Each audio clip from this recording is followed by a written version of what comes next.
చిన్నపాటి వానకే 10 గంటలు కరెంటు పోతదా? అంతర్జాతీయంగా హైదరాబాద్ ప్రతిష్టకు మసక. రాష్ట్ర ప్రభుత్వ దుర్మార్గపు చర్యల వల్లే ఈ దుస్థితి. మేము నగరాన్ని పవర్ ఐలాండ్గా మార్చాం. ఇప్పుడు రియల్ వ్యాపారం ఐటీ రంగం కుదేలైంది. చదరపు అడుగుకు 75 రూపాయలు సీఎంకు కప్పం. అందుకే 5 నెలలుగా హెచ్ఎండిఏ అనుమతులు బంద్. ఊపిరి ఉన్నంత వరకు రాష్ట్ర ప్రజల కోసం కొట్లాడతా. నేను అరెస్టులు జైళ్లకు భయపడే రకం కాదు. మోదీ చెప్పిన అచ్చే దిన్ పోయి సచ్చే దినం వచ్చింది. బీఆర్ఎస్ అధినేత కేసీఆర్ బీఆర్ఎస్ అభ్యర్థులకు మద్దతుగా దుండిగల్, నర్సాపూర్, పటాన్చెరులో రోడ్ షోలట. ఈయన హెచ్ఎండిఏ గురించి ఇచ్చే అనుమతుల గురించి నీకు మాట్లాడే నైతిక అర్హత లేదు. వాడు ఎవడో శివబాలకృష్ణ అని వాడు అరెస్ట్ అయ్యిండు. వాడు ఎన్ని కోట్లు సంపాదించినండి? ఒక రెరా ఆఫీసరు 10,000 కోట్ల ఆస్తులు సంపాదించిండు. వాడు 10,000 crores ఒక రెరా ఆఫీసర్. వాడి వెనకాల వాడి పైన అరవింద్ కుమారు, వాడికి పైన నీ కొడుకు. నువ్వు హెచ్ఎండిఏ గురించి, భూముల గురించి, అనుమతుల గురించి మాట్లాడుతున్నావు. మీ లెక్క అనుమతులు ఇచ్చుకుంటూ పోతే రాష్ట్రం ఖతమైపోతుంది. ఈ సిచ్యువేషన్ కారణం ఎవడు? నువ్వే. ఎవడి చేతిలో ఉంది భూమి? సామాన్య జనం చేతిలో ఉందా? మొత్తం కొల్లగొట్టిరు. హైదరాబాద్ చుట్టుపక్కల ఉన్న రైతుల చేతిలో, సామాన్యుల చేతిలో ఉన్న భూమిని మొత్తం కొల్లగొట్టిరు. ఇప్పటికీ స్టిల్ గిడేనో మల్లారెడ్డి అట, ఏదైతే ఊరు చెప్పినారు మనకు సంబంధించిన వాళ్ళు.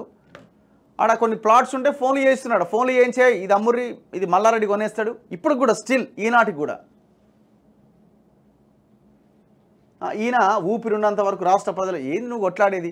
నువ్వు అధికారంలో ఉన్నప్పుడే ముఖ్యమంత్రిగా ఉండే సంపదను మొత్తం కొల్లగొట్టిన, ఈ రాష్ట్రాన్ని లూటీ చేసినావు. ఇంకా నువ్వు ఇప్పుడు అపోజిషన్లో ఉండి కొట్లాడేది ఏంది?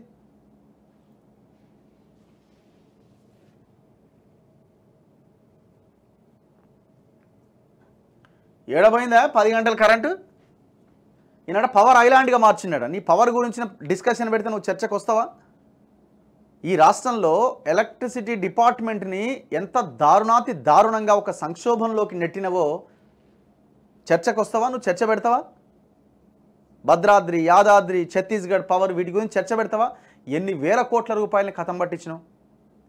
కాళేశ్వరం లాంటి ప్రాజెక్టు కట్టి 14,000 కరెంటు బిల్లు పెండింగ్ పెట్టినావు. గవర్నమెంట్ డిపార్ట్మెంట్లో దాదాపు 20,000 కోట్ల కరెంటు బిల్లు కట్టకుండా పెండింగ్లో ఉన్నది. దాదాపు 11-12 కోట్లు. ఇదొక 14,000 కోట్లు.